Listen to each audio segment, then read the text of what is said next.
ഒറ്റ കുട്ടീനെ കാണാനും. അല്ലെങ്കിൽ ഇവിടെ 150 ആൾക്കാരുണ്ടാവും.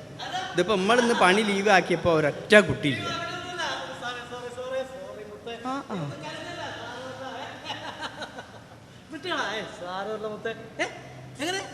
ഇന്നലെ വരാൻ പറ്റാത്ത നീ ഒന്നും കരുതല്ല, എനിക്ക് വരാൻ പറ്റാത്തതുകൊണ്ടാണ്. പുതിയ ജീവിയാൻ തോന്നുന്നു ചേട്ടനെ. ആ ചേട്ടന് ബിസിയല്ലേ, നിനക്കറിയില്ല ബിസിനസ് കാര്യങ്ങളും മറ്റു കാര്യങ്ങളൊക്കെ ആയിട്ട് വളരെ ബിസിയാണ് ചേട്ടൻ. എങ്ങനെ ഒരു കാര്യം ചെയ്യും, ഞാൻ രാത്രി 9 മണിക്ക് ശേഷം വിളിക്കാം. അച്ഛനും അമ്മയൊന്നും സാരമില്ല, നീ കട്ടിലിന്റെ മുകളിൽ ആ പുതപ്പിട്ട് അങ്ങ് മൂടി സംസാരിക്കുന്നേ. നമുക്ക് എന്തൊക്കെ കാര്യങ്ങൾ സംസാരിക്കാം. ഒരു കാര്യം ചെയ്യും, ഞാനൊരു കാര്യം ചെയ്യും, നിനക്ക് തൽക്കാലം 2 ഉമ്മ തരാം. ആരും കാണണ്ട. ഓക്കെ,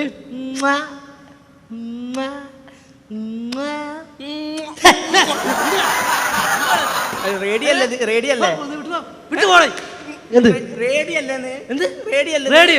മിസ്റ്റർ, ഇത് സെല്ലുലാർ ഫോണാണ്. Cellular phone. സെൽബറാർ ഫോൺ അല്ല, സെല്ലുലാർ ഫോൺ. ഏതാണ് ഈ കൺട്രി ഫെലോ? നിങ്ങളേതാ? ശരി, നമ്മളെ നാട്ടിൽ എന്നോട് അമ്പത്തിനടക്കുക. നിങ്ങളാരാ? മിസ്റ്റർ, ഞാൻ കൊച്ചിക്കാരനാണ്. എൻ്റെ പെങ്ങൾ ഇവിടെ ശാസ്ത്രീയ കോളേജ് പഠിച്ചുകൊണ്ടിരിക്കുക, അതുകൊണ്ട് ഞാൻ ഇവിടെ വന്നാണ്. എൻ്റെ പെങ്ങൾക്ക് ഫീസ് അടയ്ക്കാൻ വേണ്ടി വന്നിരിക്കുകയാണ്. ശാസ്ത്രീയ കോളേജിൽ കല്യാണം കഴിച്ചോണ്ടോ? കല്യാണം കഴിച്ചോ അല്ല, അവളിവിടെ പഠിക്കുകയാണ് മിസ്റ്റർ. അവളുടെ എഞ്ചിനീയറിംഗിന് പഠിക്കുകയാണ് ശാസ്ത്രീയ കോളേജ്. അവൾക്ക് ഫീസ് അടയ്ക്കാൻ വേണ്ടി കഷ്ടകാലത്തിന് വന്നാണ്. ഞങ്ങൾ സാധാരണ അയച്ചു കൊടുക്കാറാണ്. ഇവിടെ ഒരു ATM ഒന്നും ഇല്ലാത്തതുകൊണ്ട് ഞാൻ നേരിട്ട് വന്ന് കൊടുക്കുന്നത് മാത്രമേ ഉള്ളൂ. ഫീസ് അടയ്ക്കാൻ വേണ്ടി വന്നിരിക്കുകയാണ് കാശുമാറ്റി. ഞാൻ നിങ്ങളെ പോലെ ഈ കൺട്രി ഫെലോസിനോട് സംസാരിക്കാറില്ല. കാരണം കള്ളി തുണി വൃത്തികേടാണല്ലോ മനുഷ്യൻ. നമ്മളെ നാട്ടിൽ ഇങ്ങനെയൊക്കെ എങ്ങനെ നല്ല ഡീസന്റ് ആയിട്ട് ഡ്രസ് ചെയ്ത് നടന്നോളൂ. നിങ്ങളെ കോലെന്താ? സ്റ്റാർ ഹോട്ടലുണ്ട്. സ്റ്റാർ ഹോട്ടലൊന്നും ഇല്ല ഇവിടെ. കുമാരേട്ടന്റെ ചായപ്പീടി ഉണ്ട് ഇവിടെ. നല്ല പുട്ടും കടലയും മത്തി പൊരിച്ചതും ഒക്കെ ആയിട്ട് അടിച്ചു പൊളിയാ. പുട്ടും കടലയും നല്ല ചാപ്പുണ്ടെന്ന്. എന്താ മിസ്റ്റർ നിങ്ങൾ പറയുന്നത്? നല്ല സ്റ്റാർ ഹോട്ടലൊന്നുമില്ല. Noodles, fried rice, chicken manchurian, chicken tandoori അങ്ങനെയൊന്നും കിട്ടുന്ന ഹോട്ടലൊന്നും ഇല്ല ഇവിടെ. സ്റ്റാർ ഹോട്ടലൊന്നും ഇല്ല ഇവിടെ. അങ്ങനത്തെ ഒന്നും ഇല്ല. കൺട്രി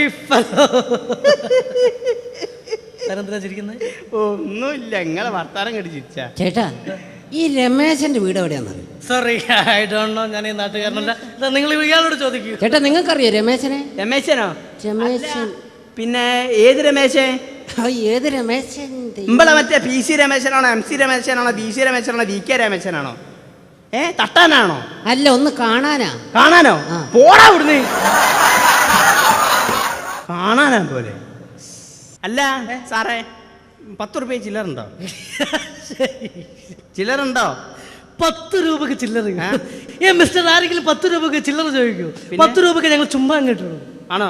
ചുമ്മാ 10 രൂപ. നിങ്ങൾക്ക് എന്തിനാ 10 രൂപ? ഒരു 10 രൂപ കള്ളു കുടിക്കാനേ. കള്ളു കുടിക്കാൻ? അതായത് എത്ര കിട്ടും? ഒരു ഗ്ലാസ് കിട്ടും. ഒരു ഗ്ലാസ്? ഞങ്ങൾക്ക് ഒരു നേരം അടിക്കുന്ന ഒരു സ്മോളുണ്ട്. ഒരു സ്മോളിന് 450 രൂപയാണ്. 450 രൂപ ഒരു സ്മോൾ. ജസ്റ്റ് 450 രൂപ 2 മാസം കള്ളു കുടിക്കാൻ. ഒരു കാര്യം ചെയ്യൂ, നിങ്ങൾക്ക് എത്രയും വേണ്ടേ? 10 രൂപ. ഞാനൊരു 100 രൂപ തരാം കേട്ടോ.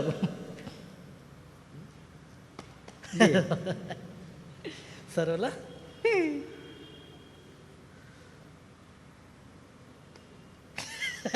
No.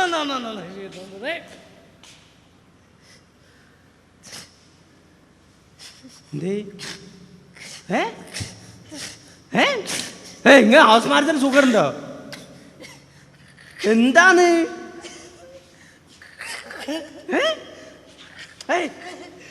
എന്താ പ്രശ്നം എന്ന് പറയും. പേഴ്സ് കാണില്ല. പേഴ്സ് കാണില്ല? എവിടെയില്ല? 2 ബാക്കിലൊന്നും ഇല്ല. എവിടെയില്ല? പേഴ്സ് കാണില്ലല്ലേ? പേഴ്സ് കാണില്ല. നിങ്ങൾ കൊറേ നേരമല്ലേ വലിയ വർത്താനം പറയുന്നത് ഇവിടുന്ന്. പൈസ ഉണ്ടായിരുന്നു 25,000. നിങ്ങളെ സ്വഭാവം വെച്ച് പോകും. പെങ്ങൾക്ക് ഫീസ് അടയ്ക്കാനുള്ള പൈസ ആയിരുന്നു. 25,000 സത്യം തന്നെയാ? 25,000 സത്യം. പോകുന്നു. അമ്മയുടെ ഡയലോഗ് അല്ലേ ഇവിടുന്ന് അടിച്ചിട്ടുണ്ടേന്. എന്റെ പൊന്നു ചേട്ടാ, ചേട്ടന്മാരൊക്കെ എന്തെങ്കിലും സഹായിച്ചാൽ എനിക്ക് ബസ്സിന് പോകാൻ വരും 10 പൈസ. എന്റെ കയ്യിൽ ബസ്സിന് പോകാൻ വരെ 10. ബസ്സിന് പോണ്ടോ? ബസ്സിന് പോണ്ട ഒരു നടക്കാൻ ഒന്നുമില്ല. ഇവിടെ നിന്ന് നരയിക്കണയൊക്കെ എന്റെ സ്വഭാവം അതാ. എന്താ ചേട്ടാ, ഞാൻ പൈസ ഇല്ലാട്ടല്ല ചേട്ടൻ്റെ കയ്യില്. പൈസ ഇല്ലല്ലോ? 5 പൈസ ഇല്ലല്ലേ? ചേട്ടാ, ഞാൻ ഇപ്പൊ എന്താ ചെയ്യേണ്ടേ? ഞങ്ങൾ ഇവിടുന്നൊക്കെ പിരിവിട്ടും കണ്ടേ. പിരിവിടുന്നല്ലേ ഞാൻ? എന്റെ പെങ്ങള് തൂങ്ങി ചാകേണ്ടി വരും ചേട്ടാ. പെങ്ങള് തൂങ്ങി ചാവേണ്ടി വരും. എന്നെ പോലെ ആങ്ങളമാരുണ്ട്, എന്റെ പെങ്ങള് തൂങ്ങി ചാവേണ്ടി വരും. ചേട്ടാ അങ്ങനെ പറയരുത് ചേട്ടാ. എൻ്റെ കയ്യിൽ 10 പൈസ ഇല്ല ചേട്ടാ. ചേട്ടാ ഇവിടുന്ന് പിരിവിന് പൈസ പിരിവൊക്കെ പിരിവിട്ടായിരുന്നല്ലേ? എന്തെങ്കിലുമൊക്കെ ഒരു പൈസ 10 രൂപ 10 ഞാൻ നാട്ടിലെത്തിക്കോടാ ചേട്ടാ. ഞങ്ങളെ പീസ് അടയ്ക്കാൻ വന്നതല്ലേ? അതെ അതെ, ഞങ്ങളെ അവസ്ഥ ഗംഭീരായി ഉണ്ടാവും. ഗംഭീരായപ്പോ നിങ്ങൾ തൂങ്ങിച്ചാകേണ്ട അവസ്ഥ ചേട്ടാ. പൊന്നു മോനെ, ഞങ്ങളെ നാട്ടിൽ വന്ന് ഞങ്ങളങ്ങനെ മോശാക്കല്ല കേട്ടോ. 25,000 റുപ്യ ഒന്നും കിട്ടൂല കേട്ടോ. ഒരു ബസ്സിന് പോകാനുള്ള നാട്ടിലെത്താനുള്ള പൈസ അത് ശരിയായി കേട്ടോ. ഇവിടെ നിക്ക്, നാട്ടുകാരെയൊക്കെ വിളിക്കട്ടെ. മോനെ കുട്ടപ്പേട്ടാ, ഇവിടെ വാടാ രമേശ്, അങ്ങോട്ട് വാ. ഇയാൾ ആകെ സുയിപ്പായി നിൽക്കുക. നമ്മളെ കൊച്ചിന്ന് വന്നാ, കൊച്ചിന്നല്ലേ? നിങ്ങളെ ഭാഗ്യ കേട്ടോ. 30 പേരുണ്ടതാ. അങ്ങോട്ട് നോക്കി, നോക്കടോ അങ്ങോട്ട്. പ്രസിഡന്റ് ആണ്. ശരി.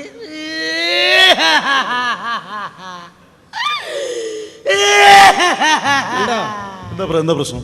പ്രശ്നമൊന്നും പറയണ്ട. ഇവിടെ ഡയലോഗ് അടിച്ച കൊറേ നേരായി. ഭയങ്കര പെങ്ങളെ ഫീസ് അടയ്ക്കാൻ വന്ന 25,000 റുപ്യ ആയിട്ട്. പെങ്ങൾ ഇവിടെ എന്ത് കൊളയിലാ മോനെ? എന്താ പ്രശ്നം? നന്നായി ഏതായാലും. ചേട്ടാ എന്റെ പൈസ പോക്കറ്റ് അടിച്ചു പോയി ചേട്ടാ. പോക്കറ്റടിച്ചോ? ഞാൻ എന്റെ പെങ്ങൾക്ക് ഫീസ് അടയ്ക്കാൻ കൊണ്ടുവന്ന പൈസയാണ്, അത് പോക്കറ്റ് അടിച്ചു പോയി. മിണ്ടല്ലേ, സംസാരിക്കല്ലേ. അടിച്ചു പോകുന്ന അടിച്ചേ. അല്ല, എത്ര കാശ് പോയി? 25,000 റുപ്യ എന്റെ പെങ്ങള് തൂങ്ങിച്ചാകാൻ. 50,000 കരച്ചിലാണല്ലോ കരയണേ. എന്റെ ചേട്ടാ നാട്ടുകാരോട് കടം വാങ്ങിയ പൈസയാണ്. മിണ്ടല്ലടോ. അല്ല, നിങ്ങൾ പറഞ്ഞോളൂ, ഞാൻ പറഞ്ഞു. എന്താ പ്രശ്നം? 25,000 റുപ്യ പോക്കറ്റ് അടിച്ചു പോയാ. ഓ മിണ്ടില്ല. ഞാൻ മിണ്ടാക്കാൻ പറയും. പരിഹാരം ഉണ്ടാക്കാം. 25,000 റുപ്യ പോക്കറ്റ്. എങ്ങനെ പോയി? എന്താ പ്രശ്നം പറ. നീ എന്തിനു വന്നു? ചേട്ടാ ഞാൻ എന്റെ വീട്ടിൽ നിന്ന് ഇതുവരെ വരുവോളൂ. എന്റെ കയ്യിൽ പൈസ ഉണ്ട്. എന്റെ മകള് സ്വാശ്രയ കോളേജിൽ പഠിക്കാണ്. അവക്ക് ഫൈനലായിട്ട് ഫീസ് അടക്കും. ഇതിന്റെ ഇറക്കാൻ വരിക. കാര്യങ്ങൾ തുറന്നു പറ. എന്നിട്ട് 25,000 റുപ്യ പോക്കറ്റ് അടിച്ചോണതാ. നിന്റെ കയ്യിൽ നിന്ന് 25,000 റുപ്യ പോയി അല്ലേ? തന്റെ പെങ്ങളെ സ്വാശ്രയ പഠിപ്പിക്കാൻ വന്ന തനിക്ക് ഉത്തരവാദിത്തം ഇല്ല. ഉത്തരവാദിത്തം വേണം. ഒരു കുട്ടീനെ പഠിപ്പിക്കണം. ആ കുട്ടി എന്താണ് ഭാവിയിൽ എന്താവണ്ട? എഞ്ചിനീയറോ ഡോക്ടറോ എന്താവണ്ട അല്ലേ? എന്താവണ്ട ആളല്ലേ? എന്നിട്ട് താനിവിടെ 25,000 ഉലുവ വെച്ചിട്ട് താൻ്റെ കാശ് നഷ്ടപ്പെട്ടു.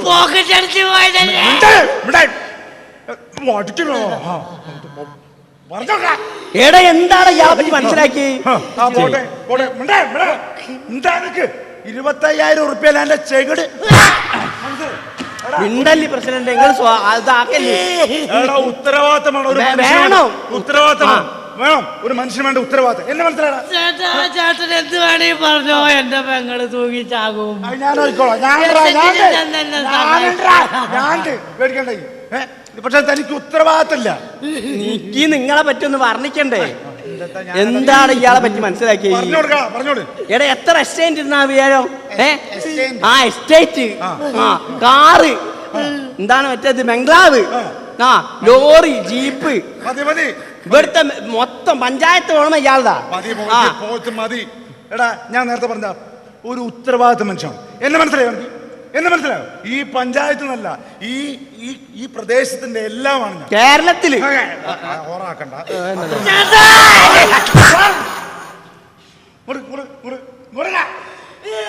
ഒന്നും കൂടി കൊടുക്കുന്നത്. എന്താ ഉത്തരവാദിത്തം? ഞാൻ പറഞ്ഞില്ലേ, എന്താ ഞാൻ എനിക്ക് എന്താ ജോലി എനിക്ക് മനസ്സിലായോ? ഞാനെന്നാ വയനാട് കൃഷി നടത്തുന്നത്. ദിവസം ഏലം, ഇഞ്ചി, കുരുമുളക്, കരിവേപ്പില. ഞാൻ കയറ്റുമതി ഇറക്കുമതിയാ. ഒരു ദിവസം 3.5 ലക്ഷം 4 ലക്ഷം ഡെയിലി പാസ് ചെയ്യുന്ന ആളാ. ഉരിയാതെ അണ്ണാന്റെ വൈകി ദിവസം എന്നാണ് ഡെയിലി ഞാൻ കളക്ഷന് വേണ്ടി വരാം. ഇന്നെന്താ 3.5 ലക്ഷം പോക്കറ്റുണ്ട്. റബ്ബർ പൊളി 3.5 ലക്ഷം റുപ്യ പോക്കറ്റിലുണ്ട്. കാരണം എന്താ? ഞാൻ റെയിൽവേ സ്റ്റേഷനിൽ കിടന്നുറങ്ങും, റെയിൽവേ ട്രാക്കിൽ കിടന്നുറങ്ങും. പക്ഷെ കാശ് പോവില്ല. അടങ്ങി നിക്കണ. എന്താണ് കാരണം?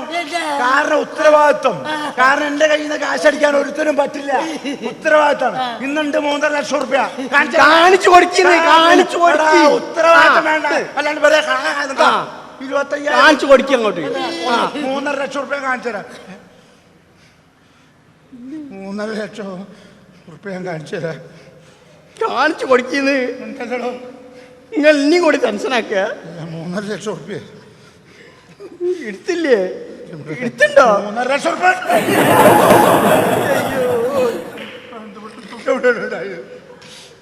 ഉണ്ടായി കേട്ടോ.